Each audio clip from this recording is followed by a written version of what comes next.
කරුප්පන්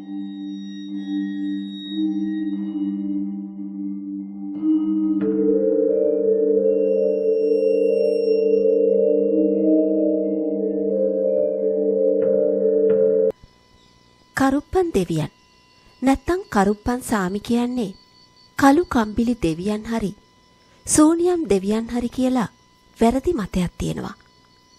නමුත් කරුප්පන් දෙවියන්ට වෙනම සම්භවයක් තියෙනවා. උන්වහන්සේ දේව සම්ප්‍රදායේ එන බලවත් දිව්‍යමය බලවේගයක්. ගොඩක් වෙලාවට ශිව දෙවියන් සහ විෂ්ණු දෙවියන් ඒකාබද්ධ බලයන් සමග සම්බන්ධ වෙනවා. ආරක්ෂකයෙකු ලෙස බොහෝ ගෞරවයට පාත්‍ර වෙන මේ දෙවියන් විශේෂයෙන් ශ්‍රී ලංකාව, තමිල්නාඩු, කර්ණාටක සහ කේරළ වගේ ඉන්දියාවේ දකුණු ප්‍රදේශවල ඉතාමත් ජනප්‍රිය දේව ස්වභාවයක්. ගොඩක් වෙලාවට යුක්තිය, ශක්තිය සහ සුපරික්ෂාකාරී බව යන ගුණාංග මූර්තිමත් කරන දරුණු ආරක්ෂකයෙක් ලෙස මේ දෙවියන් ප්‍රසිද්ධයි. විශේෂයෙන්ම බොහොම ග්‍රාමීය එහෙම නැත්තම් පිටිසර ගම්මාන සහ ඒවායේ වාසය කරන ගම්වැසියන් නපුරු බලවේගවලින් ආරක්ෂා කරන බලවත් දෙවියෙකු ලෙස ගෞරවයට පාත්‍ර වෙනවා. කරුප්ප සාමිගේ පෙනුම අරමුණ තරම්ම බලවත්. ඇස් පුළුල් හා විනිවිද පෙනෙන සුපරික්ෂාකාරී බව පිළිඹු කරනවා.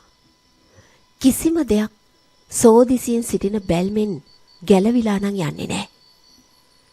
ප්‍රතිමා ශිල්පයේදී කරුප්පස්සාමි බොහෝ විට මාංශ පේශිවලින් හෙබි දැඩි ශරීරයක් ඇති ඝන උඩු රැවුලක් සහ දරුණු පෙනුමක් ඇති අඩි 12කට වඩා උස කාල වර්ණ සමකින් යුතු පුරුෂයෙක් ලෙස නිරූපණය කර තිබෙනවා. ඔටුන්නක් හරි ජටාවක් හරි පැළඳ සිටින බව තව දුරටත් නිරූපණය කෙරෙනවා. එය මේ දෙවියන්ගේ රාජකීය හා රණ ශූරයෙකුට සමාන පෞරුෂය සංකේතවත් කරනවා. මේ බියජනක පෙනුම අහිංසකයන් ආරක්ෂා කරන අතරම වැරදිකරුවන්ට අනුකම්පා නොකරන බව මතක් කිරීමක් වගේ. දකුණු අතේ දිග කඩුවක් දරාගෙන සුදු අශ්වයෙකු පිට නැගී යන බව තමයි පැවසෙන්නේ. කඩුව ශක්තියේ සංකේතය වන අතර එමගින් මිනිසුන්ට යුක්තිය ඉටු කරන බව විශ්වාස කරනවා. ඒ වගේම ත්‍රිශූල සහ හෙල්ල වගේ ආයුධවලින් මේ දෙවියන් සන්නද්ධව සිටිනවා. සාමාන්‍යයෙන් කරුප්පන් දෙවියන්ගේ පිළිම සිටගෙන සිටින ඉරියව්වකින් නිරූපණය කර ඇති අතර ශක්තිය සහ සුපරික්ෂාකාරී බවේ ප්‍රභාවක් ලෙස ඒ ඉරියව්ව හඳුන්වනු ලබනවා. දෙවියන් වැඩ සිටින බොහෝ කෝවිල් සහ දේවාලවල දොරවල් නැහැ. ඒ කෝවිල්වල හැම විටම දෙවියන්ගේ ප්‍රතිමා දොරටුව විවෘතව තමයි තියෙන්නේ. ඒ දෙවියන් ඒ සිද්ධාස්ථානවල බාරකරුවෙකු ලෙස උන්වහන්සේගේ භූමිකාව එයින් අර්ථවත් කරනවා. හොඳයි. එහෙමනම් අපි කතාවට යමු.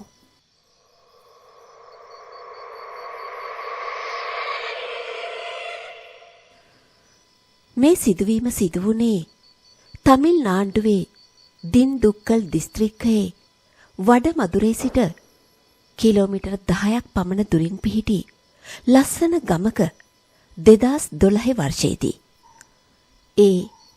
එම කාල වකවානුවේදී මේ ගම්මානයේ රජයේ ගොඩනැගිල්ලක් ඉදි කිරීමට ගිය අවස්ථාවක 2012 වර්ෂයේදී වඩමදුරේ සිට කිලෝමීටර් 10ක් ඈතින් පිහිටි ඒ ගම්මානයේ ධාන්‍ය ගබඩා කිරීම සඳහා රජයෙන් වී ගබඩාවක් ඉදි කිරීමට අනුමැතිය ලැබුණා.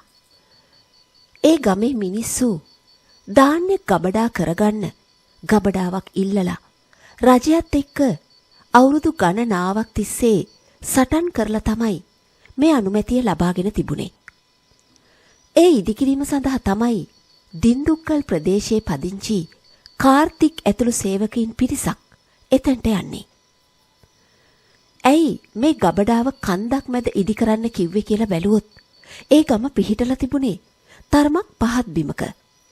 ඒ වගේම ගමට කිට්ටුවෙන්ම ජල අවශ්‍යතා සඳහා විශාල වැවක් තිබුණා. වැහි කාලෙට ගම යටවීමේ අවදානමක් තිබුණු නිසා කන්ද මැද උස් බිමක මේ ගබඩාව ඉදිකරොත් කිසිම ප්‍රශ්නයක් වෙන්නේ නැහැ කියලා තමයි සැලසුම් කරලා තිබුණේ. නමුත් මේ ස්ථානයේ ගබඩාව ඉදි කරන්න යනකොට ගමේ වැඩිහිටියන් ඇවිත් ඒක වැළැක්වුවා. හේතුව තමයි මොවුන් ගබඩාව ඉදි කරන්නට රජයෙන් අනුමැතිය ලබාගෙන තිබුණු ඒ භූමිය රාත්‍රී කාලයට වණ්ඩි කරුප්පන් සාමි දේවතාවා යන එන මාර්ගය වීම. නමුත් රජයේ සේවකයින්ට වෙන කරන්න දෙයක් නැති නිසා ඔවුන් වැඩ ආරම්භ කළා. වැඩ ආරම්භ කරපු පළවෙනි දවසේම කිසිම හේතුවක් නැතුව එතන විශාල පස්කන්දක් කඩාගෙන වැටිලා හාරපු බලවල් ඔක්කොම වැහිලා ගියා. ඒ විතරක් නෙවෙයි. ටිකක් ඈතින් ඉදි කරලා තිබුණු පිට පළාත් වලින් ආපු කම්කරුවන්ගේ පැල්පත් ඔක්කොම පස් වලින් වැහිලා ගියා. නමුත් ඉංජිනේරුවරුන් පස් පරීක්ෂා කරලයි මේ වැඩේ පටන් ගත්තේ. පස් ශක්තිමත්ව තියෙද්දි මෙහෙම නායකයෙක් කොහොමද කියලා හැමෝටම විශාල ප්‍රශ්නයක් වුණා. කොහොම හරි පළමු අඩිතාලම අඩි 1-2 උසට උස්සලා දාලා එදාට වැඩ ඉවර කරලා කම්කරුව හැමෝම පල්ලෙහාට ආවා. එදා රෑ කාර්තික් ඇතුළු සේවකයින් ගමේ නතර වෙලා ඉන්නකොට ඒ කන්ද උඩට විතරක් මහා වැස්සක් වැටෙන්න ගත්තා. හැබැයි ගමට වැස්සේ නෑ. ඒක වැසි කාලයකුත් නෙවෙයි. නින්දෙන් ඇහැරිලා බලනකොට කන්ද මුදුනේ ඉඳන් කොහෙන් ආවද කියලා දන්නේ නැති මහා වතුර කඳක් පස් අරගෙන ඇවිත් අර දාපු අඩිතාලම සම්පූර්ණයෙන්ම විනාශ කරලා දාලා තිබුණා.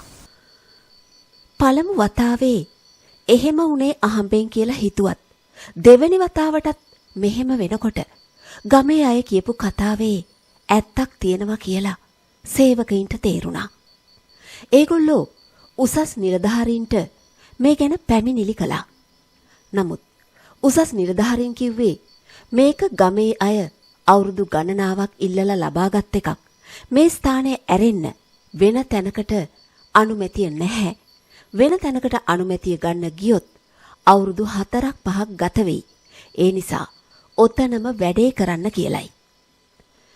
ඊට පස්සේ කාර්තික් ඇතුළු පිරිස නැවතත් JCB සහ හිතාචි යන්ත්‍ර ගෙනල්ලා පස් අයින් කරන්න පටන් ගත්තා. එතකොට මොකද වුනේ දන්නවද? පස් හාරමින් තිබුණු හිතාචි යන්ත්‍රයේ යකඩ බාල්දිය එක පාරටම කැඩිලා ගියා. අලුත්ම යන්ත්‍රයක බාල්දියක් එහෙම ලේසියෙන් කැඩෙන්නේ නැහැ. ඊළඟ තප්පරේදීම ඒ යන්ත්‍රය පෙරලිලා පැත්තකට වැටුණා. ඒ විතරක් නෙවෙයි. යන්ත්‍රේ පදවපු රියදුරු ඇතුළු සේවකයින් 4 දෙනෙක් එතනම පස්වලට යට වෙලා පණ පිටින් මිය ගියා. සේවකයෝ දුවගෙන ගිහින් ගමේ වැඩිහිටියන්ට මේ බව කිව්වා. හැමෝම ඇවිත් බලනකොට මුළු ස්ථානයම ලේ විලක් වෙලා තිබුණේ. ඒ රතු පස් 4 දෙනෙකුගේ ජීවිත බිලිගත් නිසා තවත් රතු පාට වෙලා තිබුණා. ගම්වැසියන් නිලධාරීන්ට දොස් කියන්න පටන් ගත්තා. මේක මුර දේවතාවෙක් වන වණ්ඩි කරුප්පන් සාමි යන එන පාර. මෙතන වැඩ කරන්න එපා කියලා අපි එච්චර කියද්දි ඕගොල්ලෝ ඇහුවේ නෑ. දැන් 4 දෙනෙක්ගේ ජීවිත නැති වුණා කියලා. සිද්ධියේ බරපතලකම තේරුම් අරන් උසස් නිලධාරීන් සහ පොලිසිය එතනට ආවා. සේවකයින් සිදුවුණු සියල්ල එකක් නෑර පැවසුවාම නිලධාරීනුත් පුදුම වුණා. ගම්වැසියන් නිලධාරීන්ට කිව්වා මෙතනට ටිකක් ඈතින් වණ්ඩි කරුප්පන් සාමි කෝවිලක් තියෙනවා. එතන පූසාරි ඉන්නවා. අපි ගිහින් එයාගෙන් ශාස්ත්‍රයක් අහලා බලමු මොකද වෙන්නේ කියලා. ඊට පස්සේ ඒගොල්ලෝ පූජකයා ඉදිරියට ගියා. ඔහුත් ඒ ගමේ කෙනෙක් නිසා සිදුවීම දැනගෙන හිටියා. ඔහු කරුප්පන් සාමි ඉදිරියේ පූජාවක් තියලා සොයා බැලුවා මේ මරණ 4ට හේතුව. ඇත්තෙන්ම කරුප්පන් සාමිගේ කෝපයද එහෙම නැත්තම් වෙනත් බලවේගයක්ද කියලා. මොකද කරුප්පන් සාමි කියන්නේ මිනිස්සු රකින්න දේවතාවෙක්. ඔහු ලේසියෙන් ජීවිත බිලිගන්නේ නැහැ. මොකද්ද ඇත්තටම උනේ කියන්න සාමි කියලා ගම්වැසියෙක් ඇහුවාම පූජකයා කිව්වේ මගේ දැනුමට අනුව මට මෙච්චරයි කියන්න පුළුවන්. මීට වඩා දෙයක් මම දන්නේ නැහැ. ඔබට පුළුවන් කේරළේ ඉන්න දක්ෂ මන්ත්‍රාචාර්ය කෙනෙක් හමු වෙලා මේකට විසඳුමක් අහන්න කියලා. වෙනත් මගක් නැති නිසා නිලධාරීන් කේරළයට ගිහිල්ලා ඒ වගේ මන්ත්‍රකරුවෙක් හමු වුණා. ඔහු මේ හැම විස්තරයක්ම අහගෙන ඉඳලා කෙලින්ම මේ ස්ථානයට එන්නට එකඟ වුණා.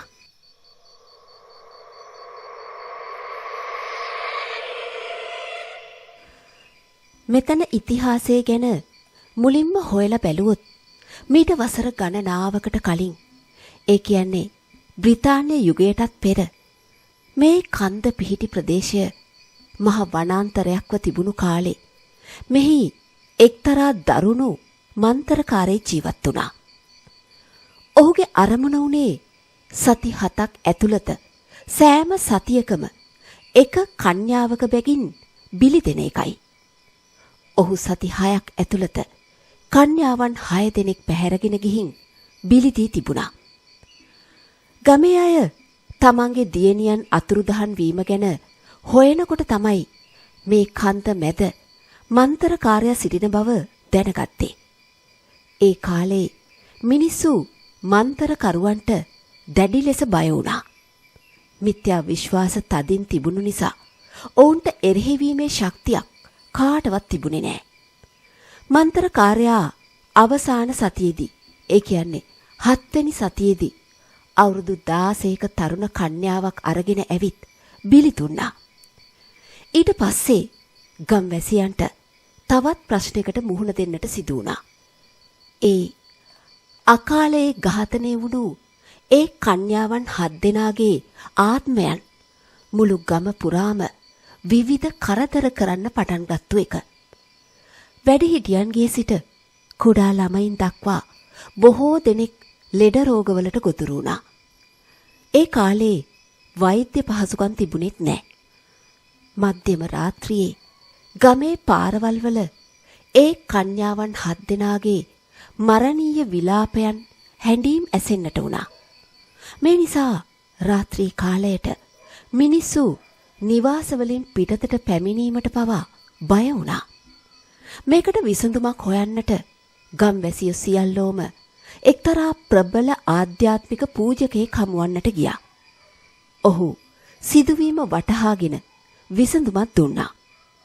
ඔහු දීපු විසඳුම තමයි ගම මැද තියෙන වැව ඇතුළට ගිහිල්ලා දින 7ක් වෘත සමාදන් වෙලා ආරක්ෂක නූල් බැඳගත් ගමේ තරුණයන් 7 දෙනෙක් විසින් ගලක් හොයාගන්නට ඕනේ.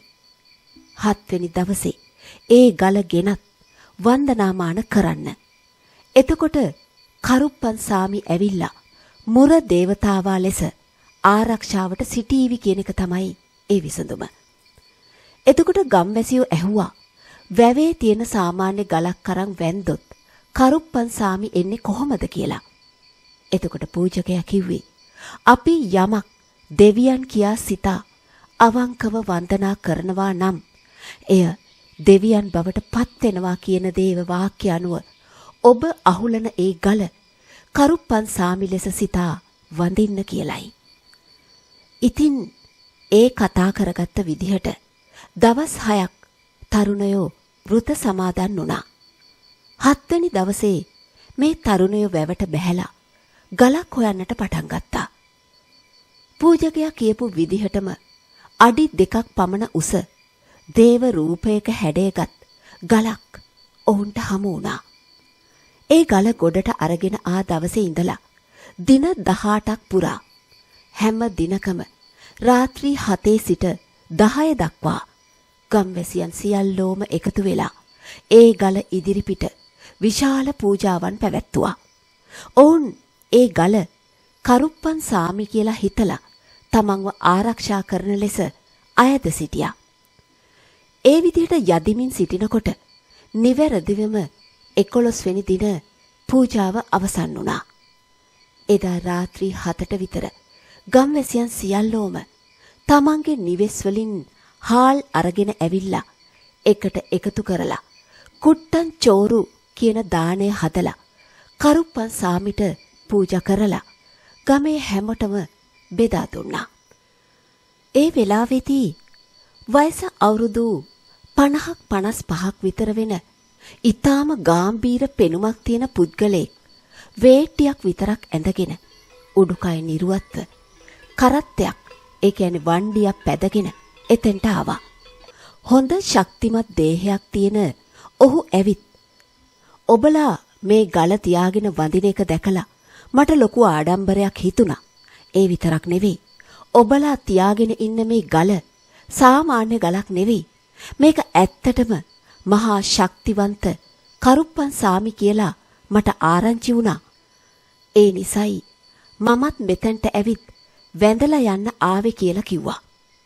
එතකොට ගම්වැසියන්ට ඔහුව වළක්වන්න බැරි වුණා. මොකද ඔහු ආවේ වන්දනා කරන්න. හරි සාමි, ඔබ කොහෙද නතර වෙන්නේ කියලා මේ ගම්වැසියෙක් ඇහුවා. මම මෙතනම කරත්තේ ඉඳගෙන පූජාවන් කරලා මගේ වැඩ ටික බලා ගන්නම් කියලා මේ සාමි කිව්වා. මොකද ඔහු ආපු කරත්තේ උඩු වියන් ගහපු කූඩු කරත්තයක් වගේ. ඒක හොඳට ආවරණය වෙලා තිබුණේ. වෙනත් කරන්න දෙයක් නැහැ. දෙවියන්ට වඳින්න එන කෙනෙක්ව සැක කරන්නත් බෑ. යන්න කියන්නත් බෑ. හරි සාමි, ඔබ ආරක්ෂිතව ඉන්න කියලා ගම්වැසියෝ ආපහු ගමට ගියා.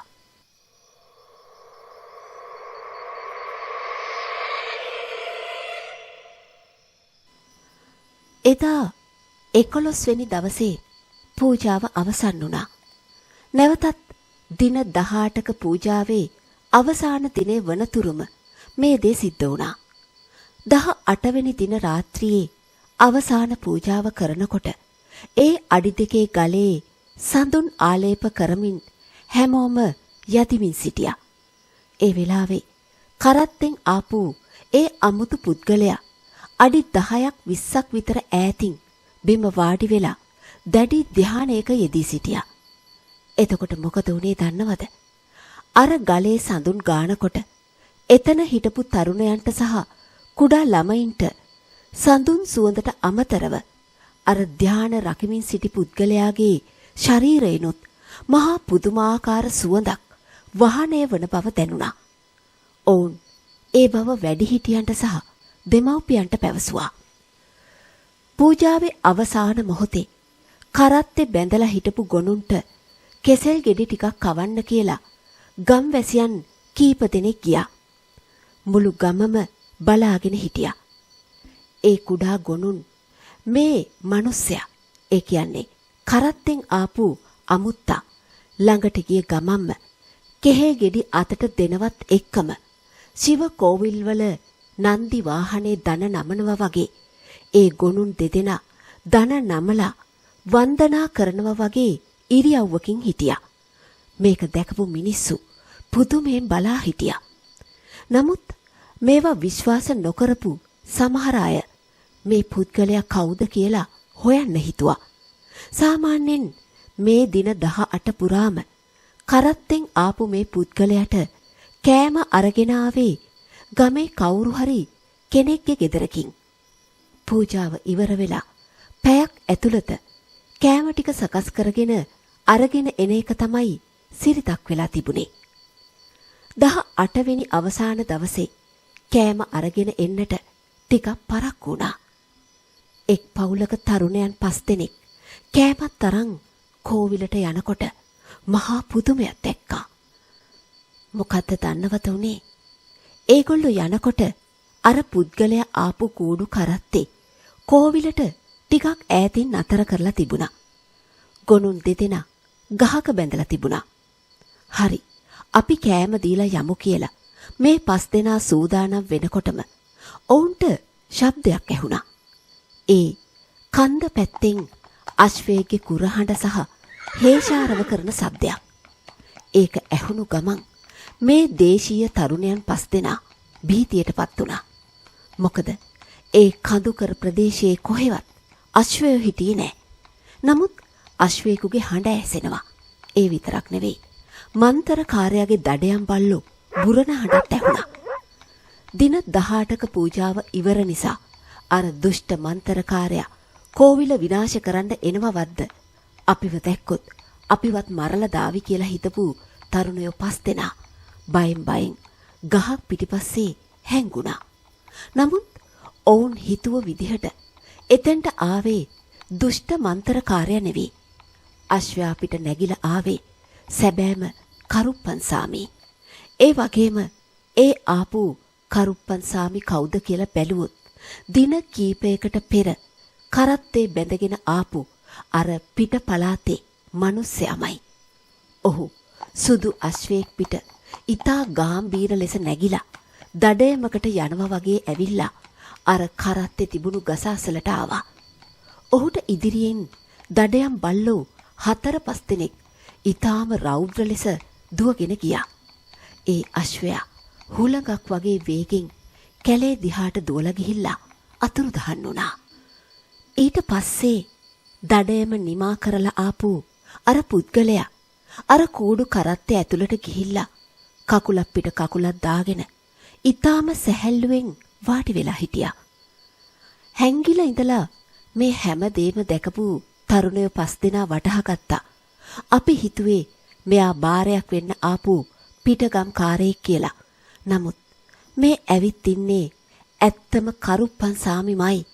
11 වෙනි දවසේ අපේ යැදුම අහලා ඔහුම මනුෂ්‍ය වේශයෙන් කරත්තයක් බැඳගෙන ඇවිත් තියෙන්නේ කියලා ඒගොල්ලෝ ගමට ගිහින් මේ බව කිව්වහම මුළු ගමම පුදුමයටපත් වුණා.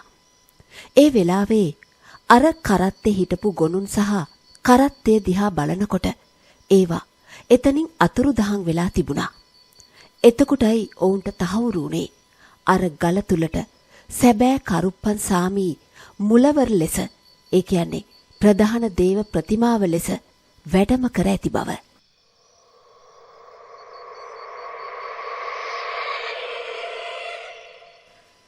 මිනිසෙක් වාගේ කරත්තයක්, ඒ කියන්නේ වණ්ඩියක් බැඳගෙන කරුප්පන් සාමි ආපු නිසා එතන ඉඳලා වණ්ඩි කරුප්පන් සාමි කියන නම ලැබුණා. ඊට පස්සේ මේ හාස්කම් සියල්ල දැකපු ගම්වැසියෝ වේද සන්දූර් ප්‍රදේශයේ ඉඳලා අර ප්‍රබල ආධ්‍යාත්මික පූජකයා හමු වෙලා සිදුවුණු සියල්ල පැවසුවා. ඔහු වහාම කෝවිලට ආවා. එහෙම ආපු පූජකයා "සාමි, ඔබ වහන්සේ වැඩම කළ බව අපි දන්නවා. අපේ ප්‍රාර්ථනාව ඉටු කර දෙන්න" කියලා ගම්වැසියන් සමග හඬා වැළපෙමින් අයදිමින් සිටියා. පැය භාගයකට වඩා දැඩි පූජාවන් පැවැත්වීමෙන් පස්සේ පූජකයා මේ විදිහට කිව්වා. "සතියක කාලයක් පුරා උත්සවයක් පවත්වන්න. උත්සවයේ 7 වෙනි අවසාන දිනේදී මේ අඩි 2 ගලේ වැඩ සිටින කරුප්පන් සාමි විසින්ම අර දුෂ්ට මන්ත්‍රකාරයව විනාශ කර දමන හැටි බලා ගන්න පුළුවන්" කියලා පූජකයා කිව්වා. කරුප්පන් සාමි දුන් නියෝගය අනුව තමයි පූජකයා ඒ බව පැවසුවේ.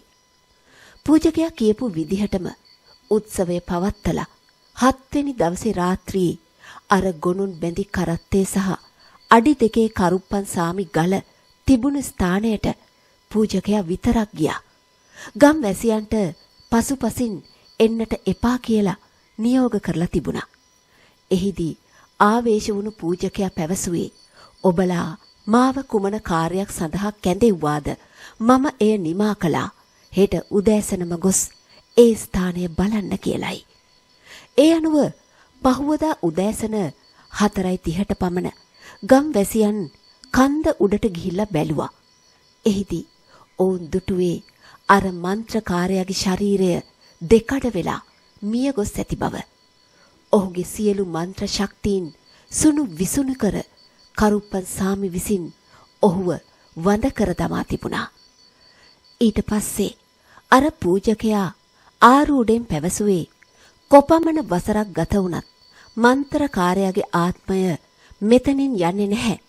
ඔහුව මෙහිම වලලා දමන්නට ඕන. ඒ විදිහටම හැම දිනකම මගේ කෝවිලේ සිට ඔහුව වලලන ලද මේ භූමිය හරහා මන් දඩයම් පිණිස රාත්‍රියට ගමන් කරනවා. මා යන විට මගේ පාදය ඔහුගේ සමාධිය උඩ තබන සෑම වතාවකම ඔහු එක අඩිය බැගින් පොළව යටට කිඳා බසීවි කියලයි. කරුප්පන් සාමි එදා පොරොන්දු වුණා. ඒ විදිහටම ඒක එලෙසම සිදුවෙමින් පැවතුණා.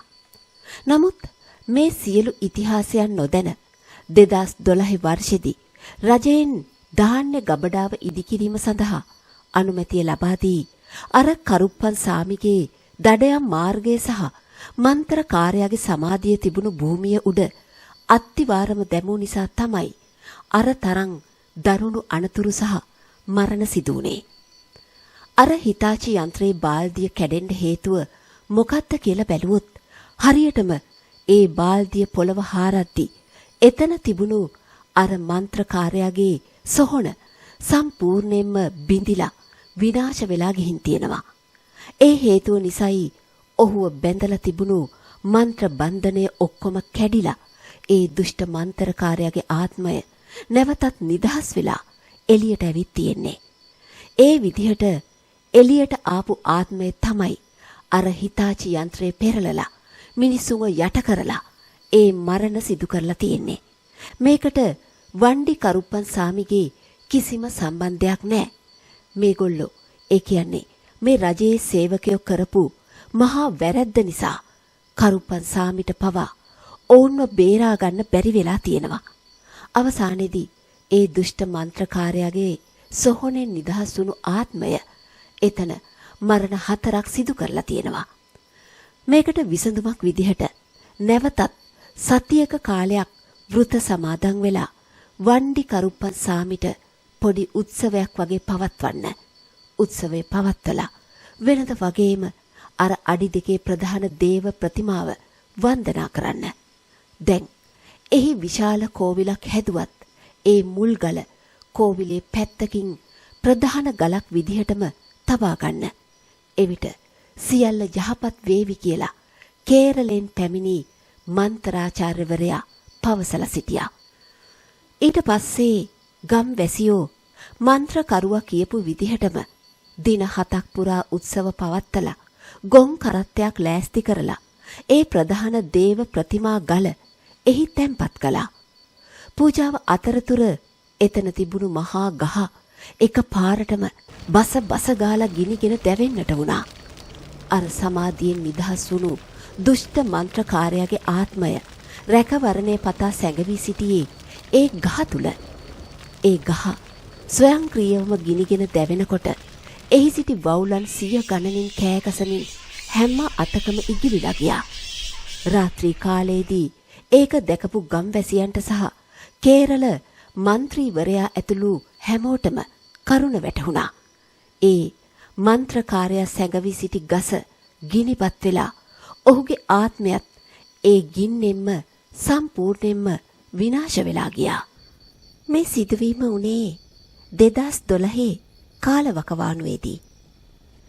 දැන් ඒ ගැන මතක් කරත් මගේ මුළු ඇඟම වෙවුලනවා. ඒ වගේම මේ තරම් බල සම්පන්න රෞද්‍ර නමුත් මිනිස්සුන්ට යහපතක් කරන දේවතාවෙක් වන මේ වණ්ඩි කරුප්පන් සාමි කෝවිලට මං අදටත් නිතරම යනවා.